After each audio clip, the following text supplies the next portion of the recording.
হরে কৃষ্ণ কৃষ্ণ কৃষ্ণ হরে হরে, হরে রাম রাম রাম হরে হরে। তো হরে কৃষ্ণ, আজকে আমরা আলোচনা করব এই একাদশী ব্রত কিভাবে সৃষ্টি হয়েছে। এই একাদশী ব্রত অ্যাকচুয়ালি কে করলেই বা কি লাভ, আর না করলেই বা কি ক্ষতি, এবং এই একাদশী তিথিতে কি কি খাওয়া যাবে, কি কি খাওয়া যাবে না, আজকে সমস্ত বিস্তারিত আমি আলোচনা করব। তো অবশ্যই এই একাদশী ব্রত সম্বন্ধে আলোচনা করার আগে একটা কথা আপনাদের আমি বলি। এই একাদশী এমন একটা ব্রত যা একবার যদি কেউ করতে আরম্ভ করে, তা অন্য কোনো ব্রত না করলেও তাতে কোনো ক্ষতি হয় না। মহাপ্রভুর পার্শ্বদ বৃন্দগণ এবং স্বয়ং মহাপ্রভু এই একাদশী ব্রত পালন করতেন। তাই মহাপ্রভুর থেকে আমাদের এই শিক্ষা গ্রহণ করতে হবে যে সমস্ত মানুষকে একাদশী ব্রত পালন করতে হবে। যদিও আমার এত কথা বলার কোনো প্রয়োজন নেই, আমি যে ক্লাসটি আজ আলোচনা করবো আপনারা এখানে সব কিছু এই ক্লাসটি থেকে আপনারা শুনতে পারবেন বা বুঝতে পারবেন জিনিসটা কি।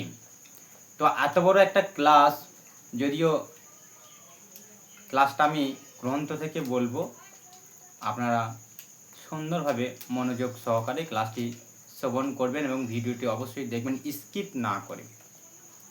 আর যদি আমার এই কথা ভালো লেগে থাকে, ভগবানের তথ্য কথা যদি আপনাদের শুনতে ভালো লাগে থাকে, তাহলে অবশ্যই প্রতিদিনের ভিডিও পাওয়ার জন্য আপনারা চ্যানেলটিকে সাবস্ক্রাইবার করে রাখবেন।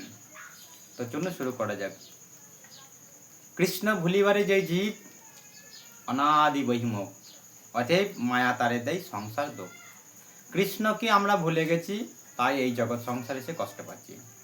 তাই কৃষ্ণকে ভুলে যে জীব অনাদি ধরে জড়া প্রকৃতি আকৃষ্ট রয়েছে, এই পৃথিবীকে ভোগ করার চেষ্টা করছে, সেই কারণে যেন নানাবিধি মায়া আমাদের দুঃখ প্রদান করছে।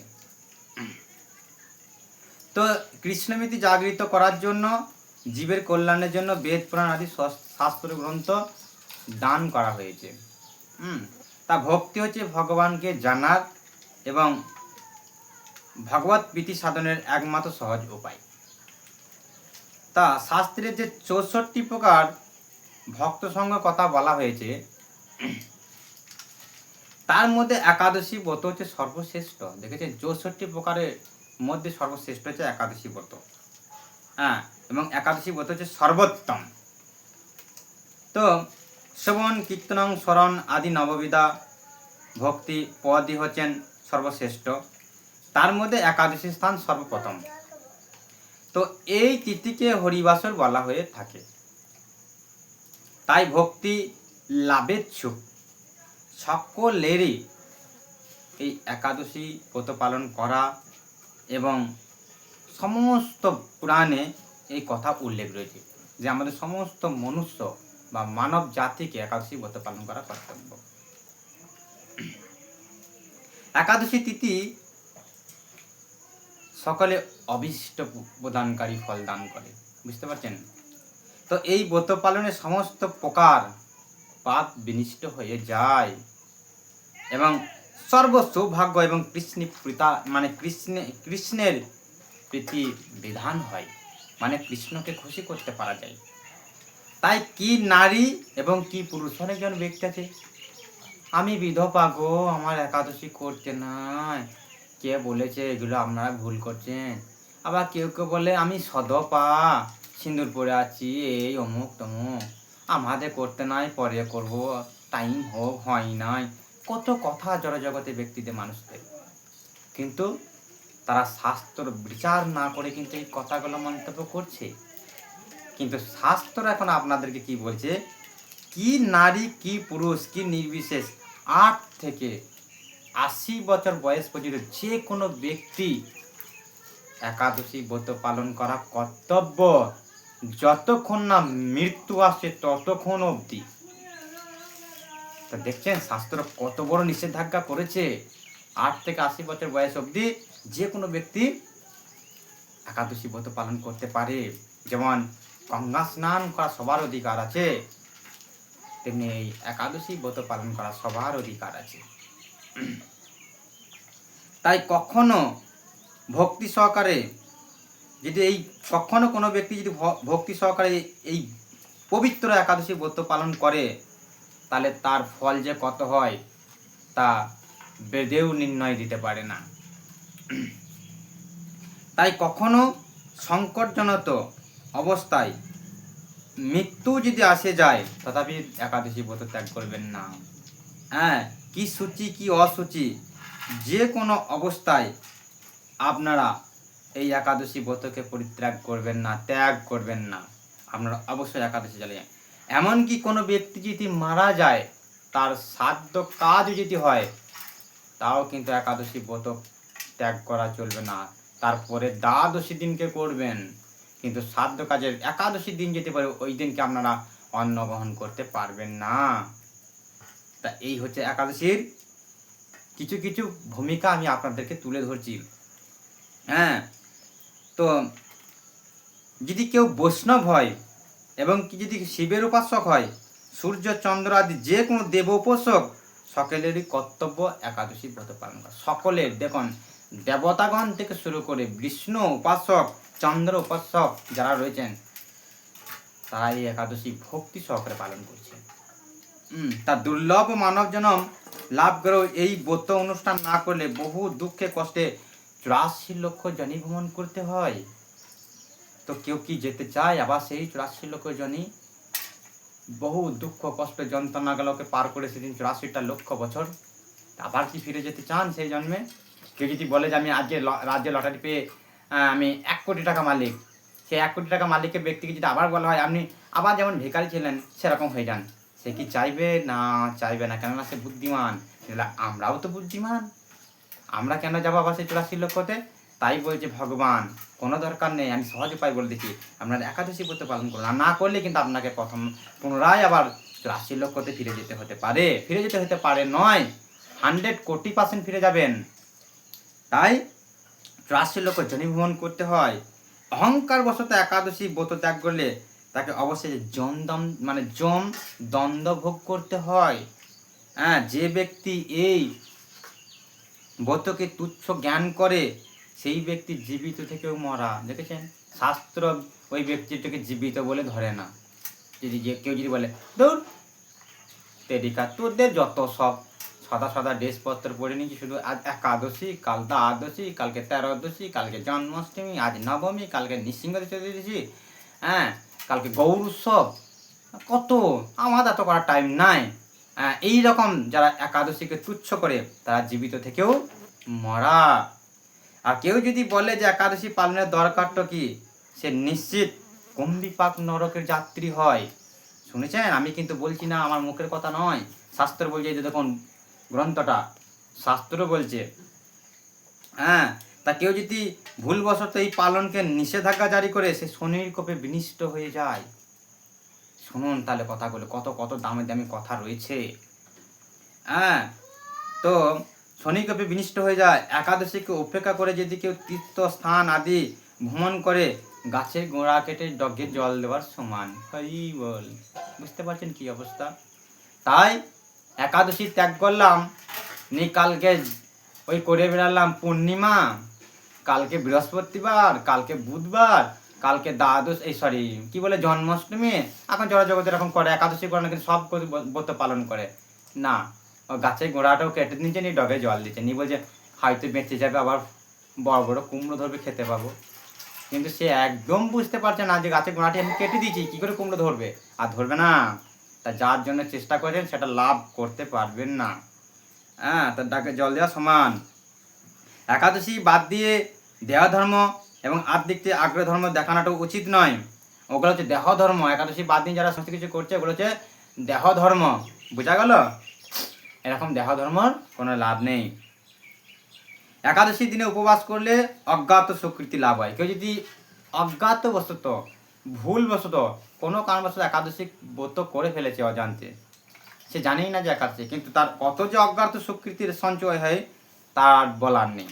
তাই পূর্ণ দায়িনী সর্বশ্রেষ্ঠ এই ব্রত শ্রীহরি অতি প্রিয়, এবং একাদশী ব্রত পালনে যে সকল লাভ হয় অশ্বমেধ যজ্ঞ এবং রাজ্য এবং বাজপেয়ীর যজ্ঞ দ্বারাও তার লাভ হয় না।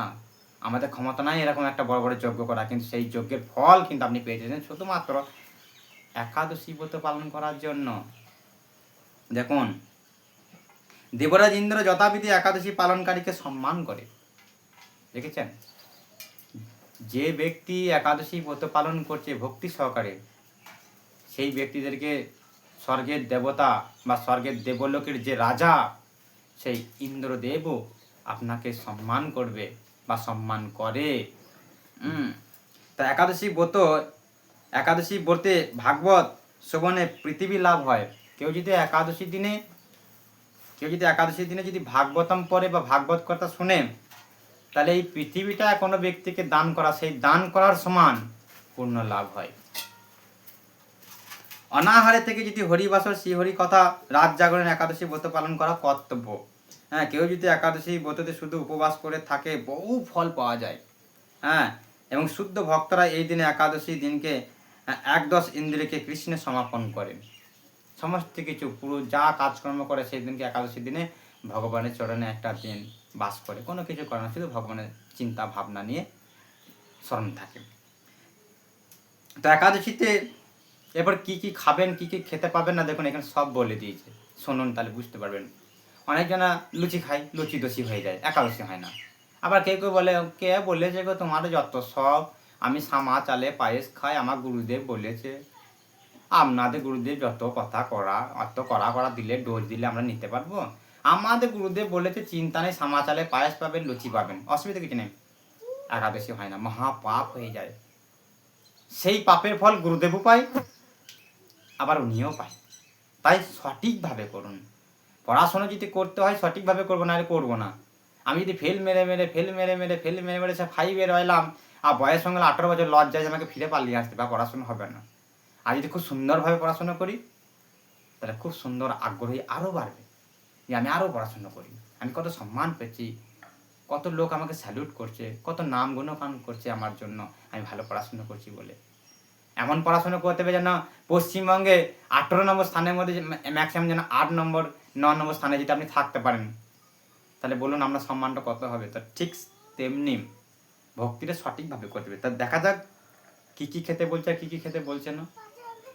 একাদশীতে সর্ষের মধ্যে সমস্ত পাপ অবস্থান করে, এখানে বুঝতে পারবেন। তাই চাল থেকে যা যাবতীয় বিষয় তৈরি হয় নিষিদ্ধ।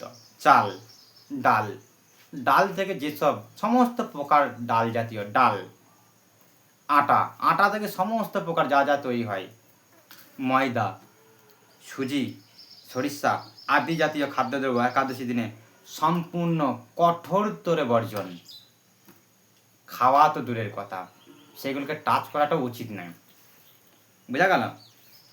তো নির্জলা উপবাসে অসমাপ্ত ব্যক্তি যদি কেউ করতে চায়, সমস্ত একাদশী আমি নির্জলা করবো, তা সেই ব্যক্তি যদি অসমাপ্তন হয়, করতে পারছে না, তাহলে সে অবশ্যই জল, দুধ, ফলমূল, এমনকি আলু, পেঁপে, কাঁচকলা ঘি দিয়ে বা বাদাম তেল দিয়ে এবং সূর্যমুখী তেল দিয়ে রান্না করে ভগবানকে ভোগ লাগিয়ে সংকল্প প্রসাদ পেতে পারে। আলু পাবেন, পেঁপে পাবেন, কুমড়ো পাবেন, হ্যাঁ, কাঁচকলা, এগুলো সুন্দর করে সানফ্লাওয়ার তেল দিয়ে আমরা রান্না করে ভগবানকে ভোগ লাগিয়ে প্রসাদ পেতে পারেন। কিন্তু রবি শস্য ধান, গম, ভুট্টা, ডাল ও সরিষা, সয়াবিন তেলে অবশ্যই বর্জন। সয়াবিন তেল একদম চলবে না। হ্যাঁ, তাই দশমী বা বিশুদ্ধ একাদশী দিনে বাদ দিয়ে দ্বাদশী বিশুদ্ধ একাদশীতে ব্রত পালন করতে হয়। একাদশীতে সূর্যোদয়ের পূর্বে সূর্যোদয় সকালে 1 ঘন্টা 36 মিনিটের মধ্যে যদি দশমী স্পর্শ হয়, তাকে দশমী বিদ্যা বলে জেনে রাখবেন। একাদশী ব্রত পালন করতে হয় মহাদ্বাদশীর আগমন হলে। হ্যাঁ, তা একাদশী উপবাস ব্রতটি মহাদ্বাদশীতেই করতে হয়। একাদশী ব্রত করে পরের দিন উপযুক্ত সময়ে সেই পঞ্চরবি শস্য সুন্দরভাবে, যেগুলো আমরা খেতে পান নাই, যে সমস্তগুলো বললো শাস্ত্রে, সেগুলোকে সুন্দরভাবে রান্না করে ভগবানকে ভোগ লেগে তারপরের দিন মানে সেই দিনকে পারণ করতে হয়। মানে ওটাকে পারণ বলা হয়, মানে ব্রত ভঙ্গ করা। তারপর সেগুলোকে ভগবানকে দিয়ে আপনি যেগুলো যেগুলো খান নাই সেগুলো পাবেন খুব সুন্দরভাবে। তাই পালন করতে হয়। শাস্ত্রে বিধি না মেনে নিজের মন গড়া যদি কেউ কিছু করে কোনো ফল লাভ হয় না। এখনকার বর্তমান বেশিরভাগটা নিজের মন গড়া।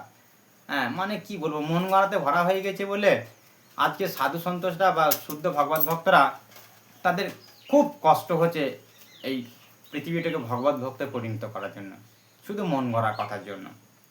হ্যাঁ, তা দৈববশত যদি কখনো একাদশী ভঙ্গ হয়ে যায় তবে ক্ষমা ভিক্ষা করে পুনরায় ব্রত পালন করতে পারেন। এমন হলো এমন এমন ব্যক্তি আছে অজুহাত দেখায়, এই কালকে একাদশী আছে মাতাজি, একাদশী করবেন তো? হ্যাঁ প্রভু করব, হ্যাঁ প্রভু। প্রভু দিকে মাতাজি দিকে বলে দিলাম, সকালে বললাম সব রেডি তো?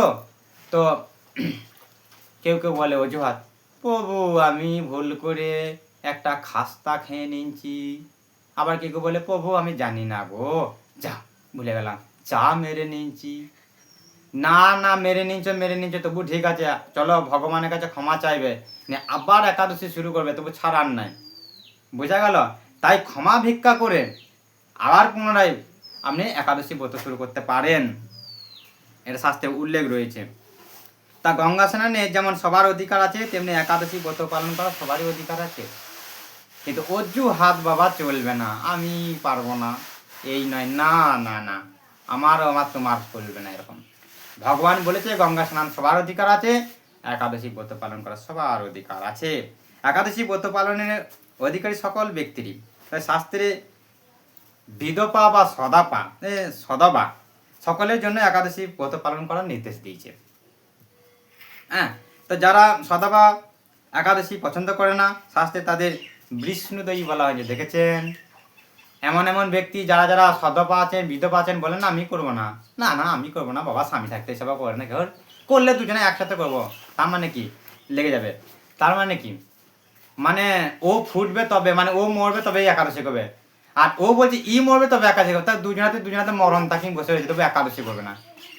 তো এইরকম করা চলবে না। কে করলো না করলো দরকার নেই, আপনি একাদশী ব্রত পালন করুন। আর যারা করছেন না সদাবা বিধবারা, তারা বিষ্ণুদয়ী, বিষ্ণু শত্রু। হ্যাঁ, বুঝা গেল? শাস্ত্র বলছে, আমি বলিনি কিন্তু। হ্যাঁ, তাই চৈতন্য মহাপ্রভু তার লীলাবিলাসে প্রথম থেকেই একাদশী ব্রত পালনের প্রথা পরিবর্তন করেছিলেন। ছিল জীব গোস্বামী এবং তার ভক্ত সৌমেন্দ্র স্কন্ধ পুরাণ থেকে উদ্ধৃত দিয়েছেন যে যে মানুষ একাদশীর দিন শস্য দানা গ্রহণ করে, দেখুন এখানে বিশাল ইম্পর্টেন্ট কথা শুনতে পাবেন। বলছে মহাপ্রভু উদ্ধৃত দিয়েছেন, যে মানুষ রবিশস্য একাদশী দিন গ্রহণ করে সে তার পিতামাতা এবং ভাই এবং গুরু হত্যাকারী সমান পাপের অধিকারী। দেখেছেন? পিতামাতা, ভাই বোন, বাবা মাকে হত্যা করলেন না, অথচ একই পাপ আপনার শরীর গ্রহণ করলো, শুধু কি একাদশী দিনে একটু পঞ্চ রবিশস্য গ্রহণ করার জন্য। হ্যাঁ, তো এইরকম ব্যক্তি যদি বৈকুণ্ঠতেও যায় তবু তার অধঃপতন হয়ে যায়।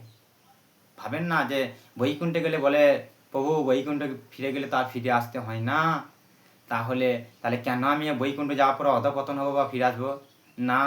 শাস্ত্রে উল্লেখ রয়েছে, দ্বারপাল জয় আর বিজয়কে বৈকুণ্ঠ থেকে এই মর্তলোকে আসতে হয়েছিল শুধু একটা অভিশাপের জন্য। তার বৈকুণ্ঠটা ছোটোখাটো নয়, এরকম হাজার হাজার বৈকুণ্ঠের দ্বার রয়েছে, সেই দ্বারের পেরিয়ে বৈকুণ্ঠের আসল জায়গায় যেতে হয়। তাই দ্বারপাল জয় আর বিজয় দ্বারে ছিলেন। বুঝা গেল? তা অধঃপতন হলে সব কিছু সম্ভব হয়ে যায়, তাই উন্নতি হলে সেখানে অধঃপতন হয়। একাদশীর দিন ভগবানের জন্য সব কিছু রন্ধন করা হয়, এমনকি ডাল অন্ন, কিন্তু সেই অন্নপ্রসাদ সেদিনকে গ্রহণ করা উচিত নয়। তা যেহেতু আমরা গ্রহণ করতে পারবো না, তাই ভগবানকে একাদশীর দিনে ডাল অন্ন রবিশস্য না লাগানোটাই উচিত। তাই একাদশী সবজি, একাদশী প্রসাদই আপনারা ভগবানকে ভোগ লাগাবেন। তা সেই প্রসাদ পরের দিন গ্রহণ করতে পারেন। তারা পুরীধামের জগন্নাথের অন্নপ্রসাদে দোষ নেই। দেখুন এইখানে আবার এই জায়গাটাতে আপনারা অত্যন্ত একটা গুরুত্বপূর্ণ কথা জানতে পারবেন। অনেক ব্যক্তি আছে যে বলে পুরীধামে তো অন্নপ্রসাদ খাওয়া যায়, তো কোনো পাপ হয় না।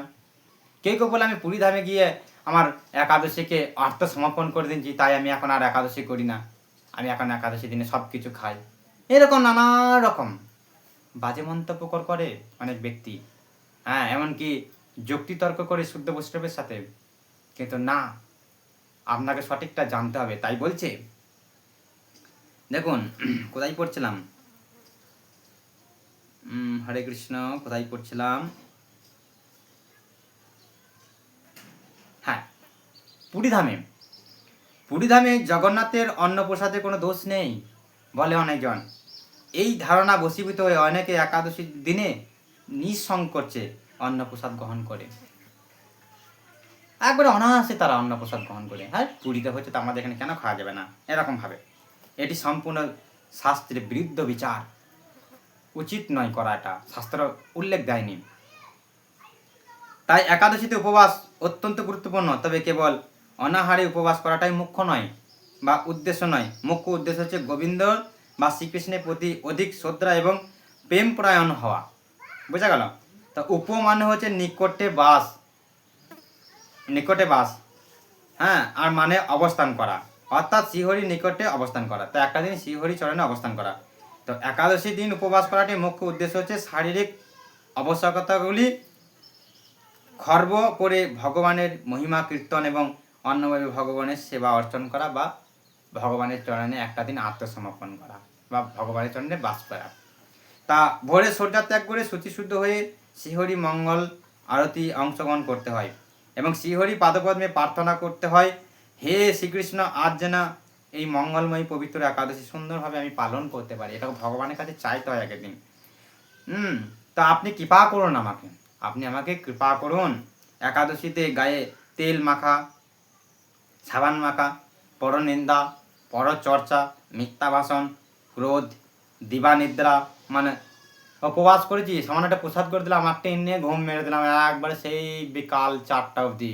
হ্যাঁ, খিদেও বুঝতে পারবো না, একাদশী কি বুঝলাম না, জব হলো না, কিছু হলো না। আবার সন্ধ্যেবেলা একটু টেনে মেরে দিলাম, পেট ভরে প্রসাদ, ঘুম মেরে দিলাম, রাত্রে সকালে উঠে দিলাম। না, করা যাবে না এরকম। রাত্রে আপনি অবশ্যই ঘুমাবেন, কিন্তু দিনে একদম নিদ্রা চলবে না। তাই দিবানিদ্রা সাংসারিক এবং আলাপ বর্জনীয়। এই সংসারের সঙ্গে ওর সংসারে নানা রকম বাজে কথা একাদশী দিনে চলবে না। তা এই দিন গঙ্গা আদি স্নান করতে হয়, মন্দির মার্জন, শ্রীহরি পূজা অর্চন, বস্তু গীতা ভাগবত আলোচনা, বেশি বেশি করে জপ করা, গোবিন্দর লীলা আস্বাদন করা, দিব্য নাম স্মরণ করা। তা এরকমভাবে আপনারা করতে পারেন। তো শ্রীল প্রভুপাদ ভক্তদের একাদশী দিনে 25 মালা বা যথেষ্ট সময় পেলে আরও বেশি জপ করা নির্দেশ দিয়েছেন। একাদশীর দিন ক্ষৌণকরণ চলবে না, একাদশীর দিনকে কোনোভাবে চুল দাড়ি নখ কাটা চলবে না। একাদশী ব্রত পালনের ধর্ম অর্থাৎ কাম মোক্ষ আদি বহু অনিত্য ফলের উল্লেখ শাস্ত্র থাকলেও হরিভক্তি বা কৃষ্ণপ্রেম লাভই এই ব্রতর পালনের মুখ্য উদ্দেশ্য। দেখেছেন? তা ভক্তগণ শ্রীহরি সন্তুষ্ট বিধানের জন্য এই ব্রত পালন করা কর্তব্য, ভগবানকে সন্তুষ্ট করার জন্য এই ব্রত পালন করা কর্তব্য। পদ্মপুরাণে, বৈবর্ত পুরাণে, বরাহর পুরাণে, স্কন্দ পুরাণে এবং বৈষ্ণব স্মৃতিরাজ, শ্রীহরি ভক্তিবিলাস আদি গ্রন্থে এই সকল কথা বর্ণিত আছে। একটাও কিন্তু বানানো বা মুখের কথা নয়, শাস্ত্রকে কেউ বানাতে পারবে না, শাস্ত্র। তাই বছরে 24টা একাদশী আসে, সাধারণত 12 মাসে 24টি একাদশী। এগুলি হচ্ছে উৎপন্না, মোক্ষদা, সফলা, পুত্রদা, ষষ্ঠীলা, জয়া, বিজয়া, আমলকি, পাপমোচনী, কামদা, বরথিনী, মোহিনী, অপরা, নির্জলা, যোগিনী, শয়ন, কামিকা, পবিত্রা, অন্নদা, পরিবর্তনী, পার্শ্ব, ইন্দ্রা, পাশাঙ্কুশা, রমা, উত্থান, এইসব একাদশীগুলি পড়ে। আর রমা নামে আরও 2টি একাদশী আবির্ভাব হয়। যারা যথাবিধি একাদশী উপবাসে অসমাপন হয়, ব্রতের দিনে সাধু সঙ্গ হরি কথা শ্রবণে অসমাপন, তারা এই একাদশী মাহাত্ম্য পাঠ ও শ্রবণ করলে সমস্ত প্রকার সৌভাগ্য অধিকার হয়। তা হরিবল, এটা শুনলেন একাদশী করার কর্তব্য, মানে সমস্ত বিধিনিষেধ। এরপর আপনারা শুনবেন একাদশীর তথ্য, একাদশী মাহাত্ম্য। পেরিয়ে যান মাতাজি, আস্তে আস্তে করে, দেখবেন যেন ক্যামেরা না লড়ে, আস্তে আস্তে।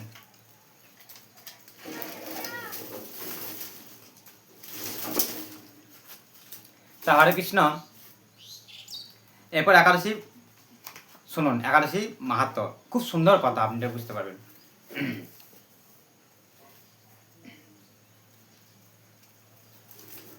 পদ্মপুরাণে একাদশী প্রসঙ্গে বলা হয়েছে, আমি কিন্তু এটা খুব তাড়াতাড়ি বলবো কারণ ক্লাসটা অনেক বড় হচ্ছে, হ্যাঁ, তো আপনারা শুনতে থাকুন। এইখানে এই জায়গাতে আরও অনেক কিছু জানতে পারবেন। পদ্মপুরাণে একাদশী প্রসঙ্গে বলা হয়েছে, একসময় জৈমিনী ঋষি তার গুরুদেব মহিষী ব্যাসদেবকে জিজ্ঞাসা করলেন, হে গুরুদেব, একাদশী কি? একাদশীতে কেনই বা উপবাস করতে হয়? একাদশী ব্রত করলে কি লাভ? একাদশী ব্রত না করলে কি ক্ষতি? এইসব বিশেষভাবে আপনি আমাকে দয়া করে বলুন, দয়া করে আমি বলুন, আমি শুনতে চাই।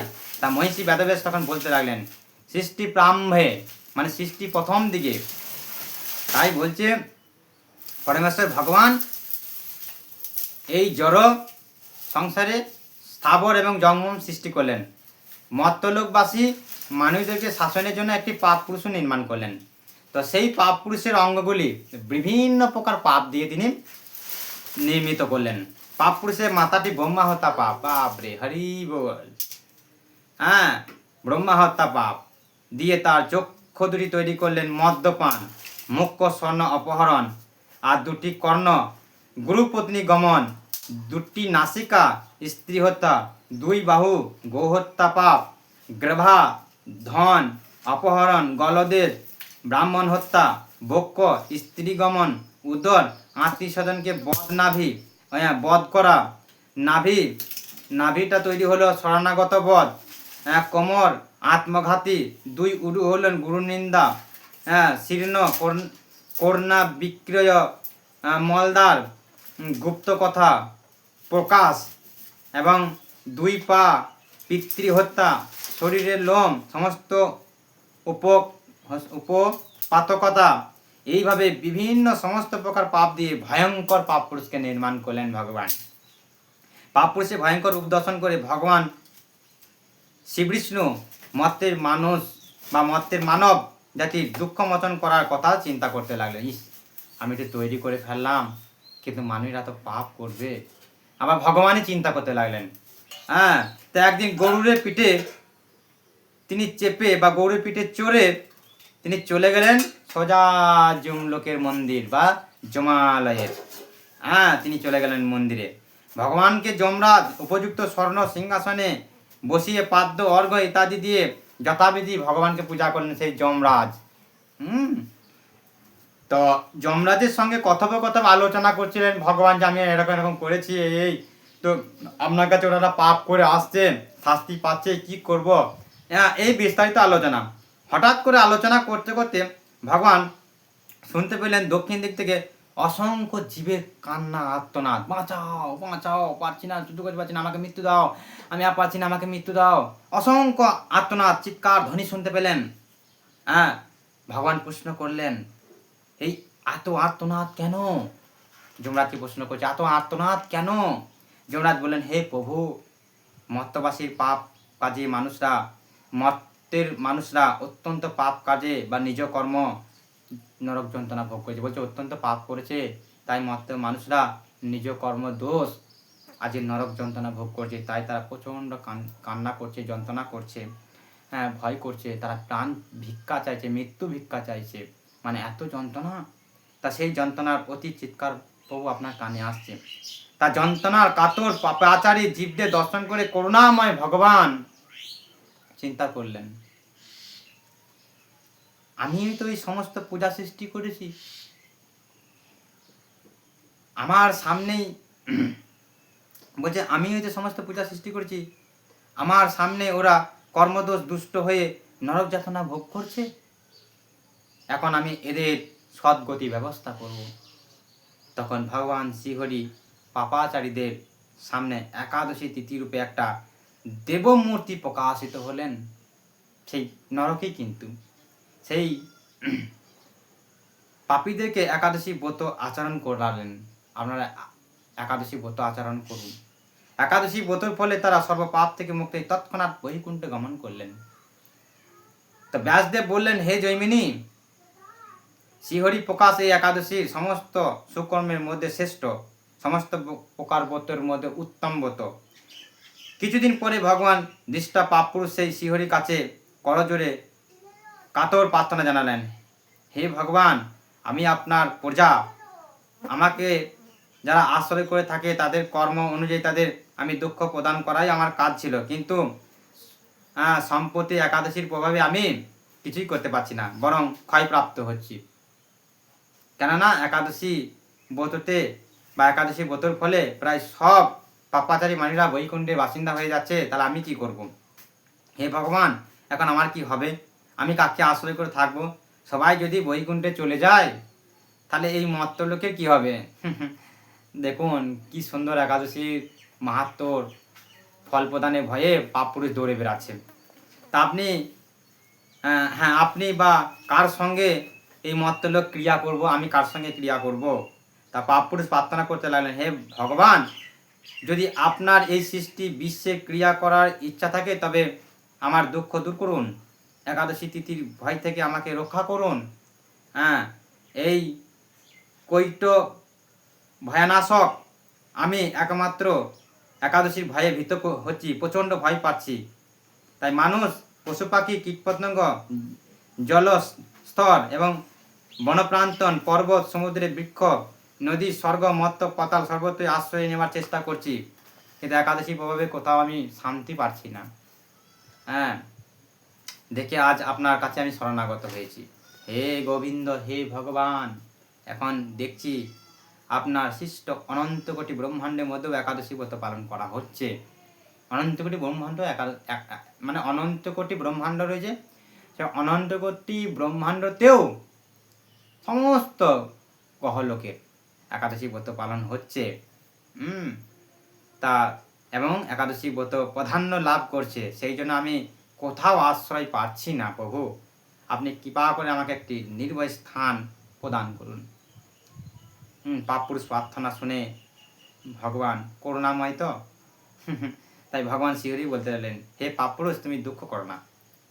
যখন একাদশী তিথি এই ত্রিভুবনে আসবে বা আবির্ভূত হবে, তুমি তখন অন্ন রবিশস্য বা পঞ্চ রবিশস্যের মধ্যে আশ্রয় গ্রহণ করে থাকবে। তাহলে আমার মূর্তি একাদশী, এই ভয়ঙ্কর আমার যে মূর্তি একাদশী, তোমাকে বধ করতে পারবে না। তা হরিবল, এই ছিল আজকে একাদশী সম্বন্ধীয় আলোচনা। তা হরে কৃষ্ণ কৃষ্ণ কৃষ্ণ হরে হরে, হরে রাম রাম রাম হরে হরে, হরি বল, হরে কৃষ্ণ।